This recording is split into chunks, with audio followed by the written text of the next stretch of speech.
Always লাম্বারের individual কোনো segment movement হওয়ার আগে কি করবে সেক্রামের মুভমেন্ট শুরু হয়ে যাবে, ঠিক আছে? তার মানে লাম্বার স্পাইন ইন্ডিভিজুয়ালি নিজের মুভমেন্ট তৈরি করতে পারবে না, সাথে অটোমেটিক সেক্রাম মুভমেন্ট চলে আসবে, ঠিক আছে? যখন আমরা এক্সটেনশন করব সেক্রাম ডাউনওয়ার্ড হবে, সুপিরিয়র পার্ট ডাউনওয়ার্ড হবে এবং অ্যান্টেরিয়রলি যাবে, তাই তো? অ্যান্টেরিয়র এবং ইনফেরিয়র। আর এটা কি হবে? পোস্টেরিয়র এবং ইনফেরিয়র হবে যদি আমরা ফ্লেকশন করি। তাহলে আমরা এটাকে নাম দিয়েছি কি? নিউট্রিশন এবং কাউন্টার নিউট্রিশন। এই জিনিস খুব গুরুত্বপূর্ণ আমাদের লর্ডোসিস মেজারমেন্টের জন্য। সবচেয়ে বেশি কমনলি নাম্বার ফাংশন করা হয় 3 4। এগুলো সেফ, এগুলো হচ্ছে সেফ প্লেস। আমরা কর্ডকে ইনডিউস করব না, কারণ এই লেভেলে কর্ড থাকেই না। এটা কর্ড থাকে কোথায়? L1 বলে। L1 যদি বলে যে ইনফেরিয়র এন্ট্রি, আর যদি L2 বলে তাহলে বলে সুপিরিয়র।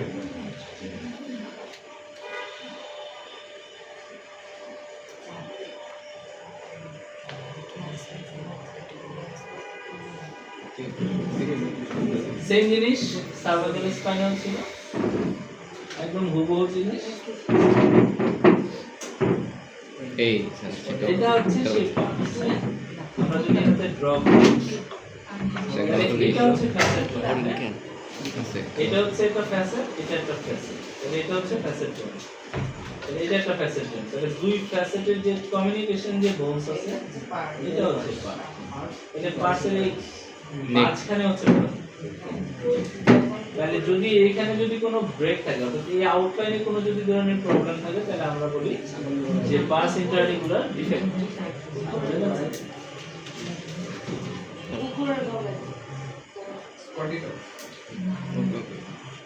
আজকে মজার ভিডিও না দেখে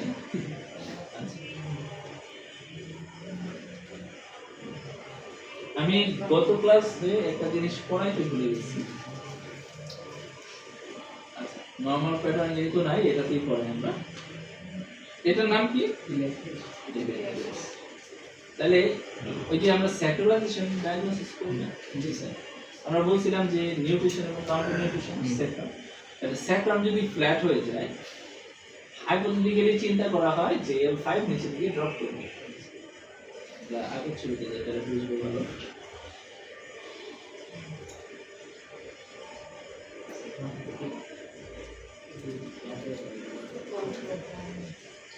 এই ছবিটা আছে, তাহলে স্যাক্রাম যদি ফ্ল্যাট হয়, তাহলে এটা চিন্তা করা হয় হাইপোথেটিক্যালি যে L5 নিচের দিকে ড্রপ করে।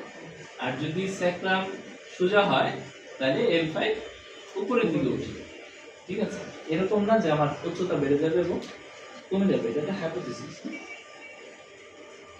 মেডিকেল সায়েন্সে সবই চিন্তা করার বিষয়, মানে খালি চিন্তা করো, কাজ নাই কাম নাই, চিন্তা করো। তাহলে এটা হচ্ছে ইলিয়াক ক্রেস্ট। আমরা বলছিলাম যে ইলিয়াক ক্রেস্ট বরাবর আমরা কি পাবো?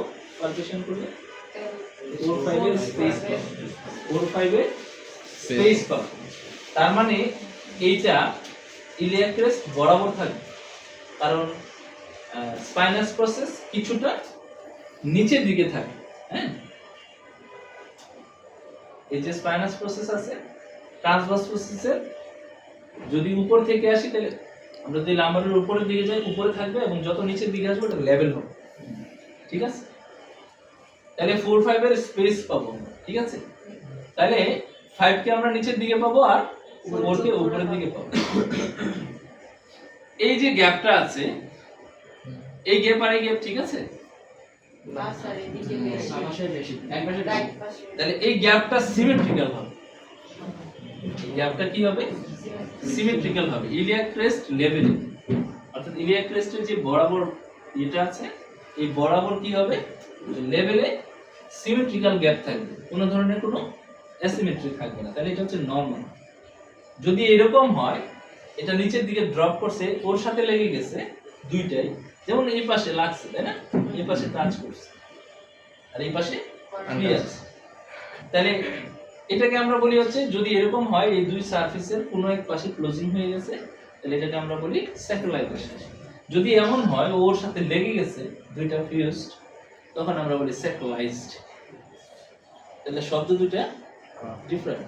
একটা হচ্ছে সেক্রালাইজেশন, সেক্রালাইজড মানে ও ফিউজড, আর আরেকটা হচ্ছে আলাদা আছে বাট গোয়িং টুয়ার্ডস সেক্রাম, সেক্রামের দিকে সে যাচ্ছে।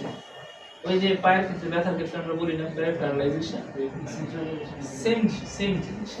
এটা হচ্ছে কোমরে যখন স্থির হয়ে যাবে আমরা বলি সেন্ট্রালাইজড, আবার যখন পেরিফেরিতে স্থির হয়ে যায় তখন আমরা বলি পেরিফেরালাইজড, ঠিক আছে?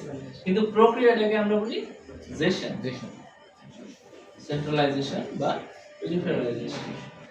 তাহলে এটা হচ্ছে এই গ্যাপটা হচ্ছে সিমেট্রিক্যাল থাকবে ইলিয়াক ক্রেস্টের সাথে 5 এর যে ট্রান্সভার্স প্রসেস আছে ওর যে গ্যাপটা আছে ইলিয়াক ক্রেস্ট বরাবর এটা সিমেট্রিক্যাল থাকবে, ঠিক আছে? যদি এমন হয় ডাউনওয়ার্ড তাহলে আমরা এটাকে বলবো সেক্রালাইজেশন। উপরের দিকে সাধারণত স্ট্রেইটের ক্ষেত্রে পাওয়া যায়, যদি লাম্বার স্পাইনের কার্ভেচার স্ট্রেট হয়ে যায় সেক্ষেত্রে 5 কে এমনিতেই উপরের দিকে পাওয়া যায়, তাহলে ওটা আমাদের জন্য জরুরি জিনিস না। স্যার এটা বাইরে ধরে রাখতে পারেন। অস্টিওপাইটের নাম কি? এর নাম ছিল তো, অস্টিওপাইটের নাম ছিল ব্রিজিং অস্টিওপাইট, অস্টিওপাইটের নাম, আমি তো কন্ডিশনের নাম বলি না।